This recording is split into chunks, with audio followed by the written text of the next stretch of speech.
All right, we're moving on now because obviously Everton have been in the news plenty during this international break. They face Manchester United on Sunday. Let's hear from their manager, Dyche. I spoke to the group and I said, look, you know, the league table is one thing, but I don't change my story very often. At the end of the day, I've always believed that the final league table was the truth of the season. So I'm not going to change that now. I said, look, lads, it's for sure it changed the viewpoint, but it doesn't change what we're doing. You know, in fact, it enhances what we're doing. Yeah, obviously a watershed moment for Premier League football, for English football.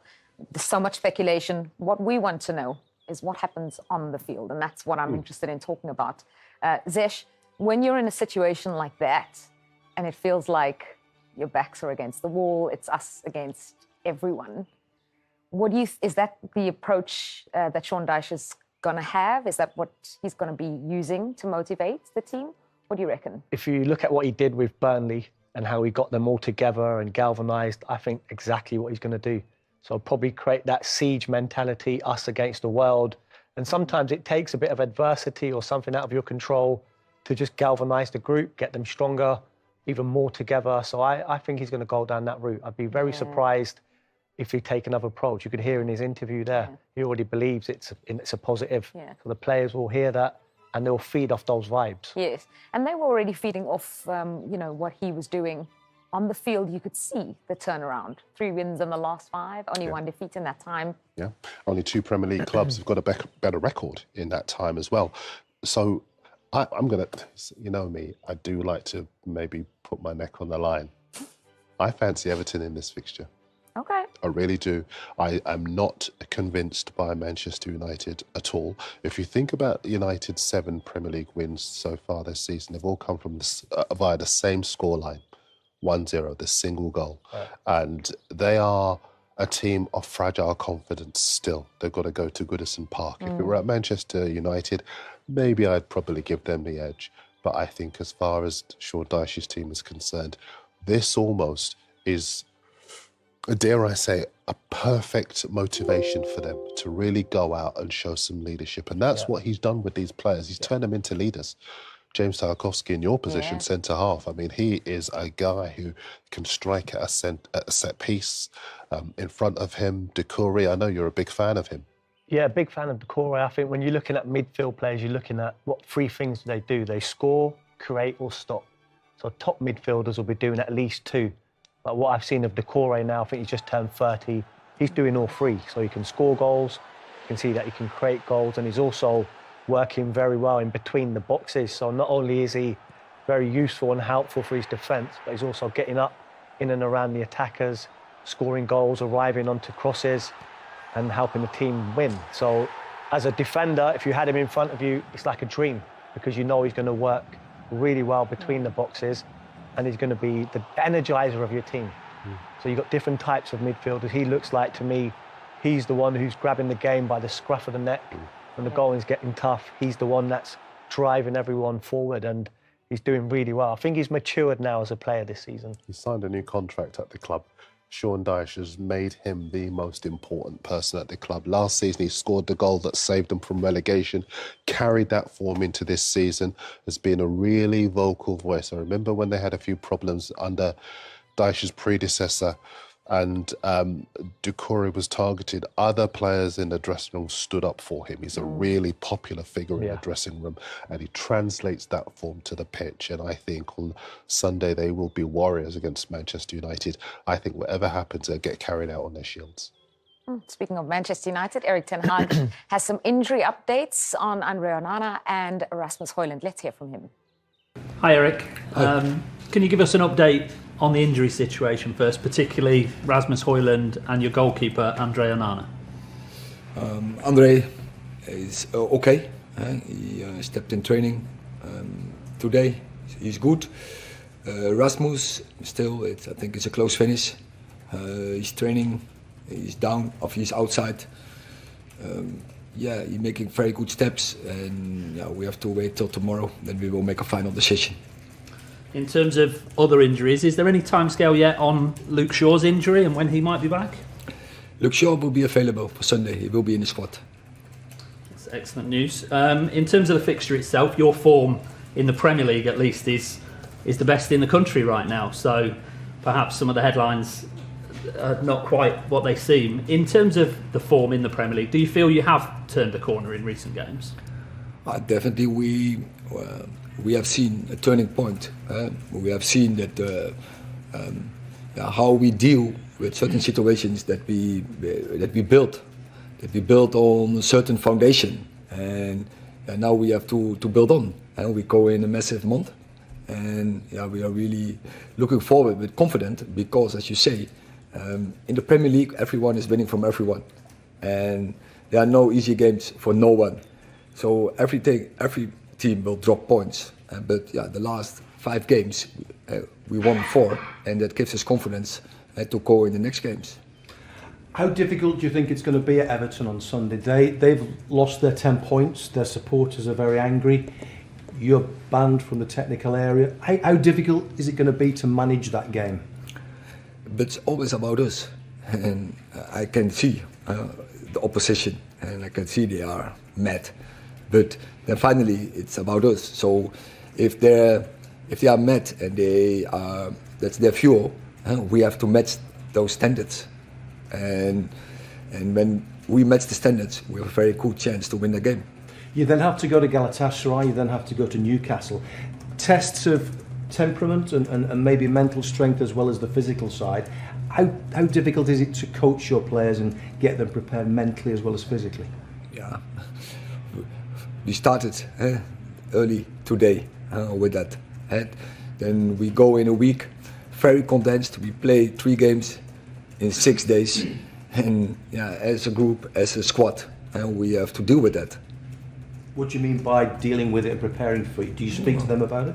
Of course, and we have a plan, a strategy for it, and we made the players aware, and they have to take responsibility in it. But especially, it's about cooperation. Damien. How significant is Luke Shaw's return, Erik, in terms of leadership on the pitch and the balance of the team? You can mention many things. You can mention his physique. You can mention his technical ability, his leadership. Yeah, it's clear. A long time in the season we didn't even have a left fullback. So we are very happy he's back. So that's a good sign. But he will help us that we are more stable. I'm sure of that. And given the atmosphere at Everton, are you going to have a special word with your players about maintaining discipline and not perhaps getting carried away with the intensity of the occasion? Yeah, but I think we should also we step forward in that recently, and this season we make some steps there. We have a good form. We also have a good away form. We have a strong belief. We know what we have to do to have the platform to win games. Yep. Thank you. Hi Erik, can I ask about Johnny Evans and how he's getting on? I know he missed the Luton game. Is he in contention for Sunday? And can I ask about Rafael Varane? There have been reports of disagreements with him. Can you clarify what the situation is there? No. So to Johnny, he's on the way back. He's not ready for Everton, but will not take long. Rafa Varane, I don't know where you're talking about. It's rumours. It's a very important player, but there's internal competition, and that should be in a top club as we are. There is internal competition, and when you have to decide on 2 players who do brilliant, Rafa Varane and Harry Maguire, you have also that you have to make a choice for that position. Thank you. I think it's 13 goals in 12 league games. Is there an acceptance now that you may need to get in a new goal scorer in January, strengthen the attack? I'm confident we will get a point. Our players are able to score goals, and they showed it already. Ressi scored last season 30 goals. Rasmus Højlund scored 5 goals in Champions League. This is massive. And not many players across Europe who can deliver that. So our players are capable of scoring goals, and there will come a point they will do. And as a team, it's good. We are, I think, 5th ranked in the Premier League by creating chances. So yeah, they have to step up. They know that, but you have to deal with that with those pressure. That is the standard of Man United. But our players have the abilities to score goals. Chris. Hi Erik. You're banned from the touchline on Sunday. In hindsight, the booking against Luton, the other 2 cards you got before that, were they correct, or do you think that more can be done to improve the relationship between managers on the touchline and the match officials? It's let's say this. It's a ban, and you're not always agreeing with the refereeing, and I think many decisions this season were against us. I saw a list. We are number 18th in the league, but still I have to accept it. And yes, now I ban. It can be an advantage. I have a better overview. Do you think it's kind of a two-way street where the managers maybe have to not show their frustration as much, but also the match officials need to be more understanding? Definitely, you have to behave yourself there, and even when they make mistakes. Erik, what do you make of Everton's 10-point ban over financial fair play breaches, and how much of that is a consideration at Manchester United, the financial fair play landscape? I can't tell because I don't know the details about it. So why? So I don't have an opinion about that. And of course, it's when I was Everton. Fans, I can imagine they are very mad. But yeah, we can do nothing for it, and only we have to play against them. So yeah, we have to match their standards. In terms of the picture at Manchester United, how much of that? Pardon? Sorry, in terms of the picture at Manchester United, though, how much of financial fair play regulations are an impact on what you can do in the January transfer window, for example? No, but that's not only now we're talking now January, but it was also the previous window and the window before. Was always is that a limit how you in what case you can do business, and so we have to match it, but it limits you in the things you can do. We talk so much about Manchester United, and then in preparation for this, I go and I look at the form, and they are the form team in the Premier League, 4 wins in the last 5. Julia, no, I just can't get carried away by them. Because look, they're winning, but they're winning against teams in the lower reaches of the Premier League, against struggling teams, against teams like Brentford who go ahead and don't have the confidence to see it out, and they sit back and they invite pressure on them. But as soon as they come up against teams that are better, they make that step up in class, they get ruthlessly exposed. And I'm not confident about them going into this game. Do you know, when they show the fixtures and the results and the table, there's no space for comments.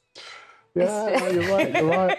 And every time I come on this show, I spend the weekend worrying about what prediction I Isn't it remarkable? Because I'm with you exactly. When you look at everything that's going on now, there's talk about Varane as well. So much going on around Man United, and yet the numbers don't lie, the results don't lie. 4 wins in 5. Yeah, winning breeds confidence, and sometimes you win games by big margins, small margins, but when you win a couple of back-to-back games, as a player in the group that's winning, just gives you that belief and confidence, and they can start to enjoy their games, play with a bit more freedom and a bit more energy, excitement in front of the crowd, especially when they play at Man United.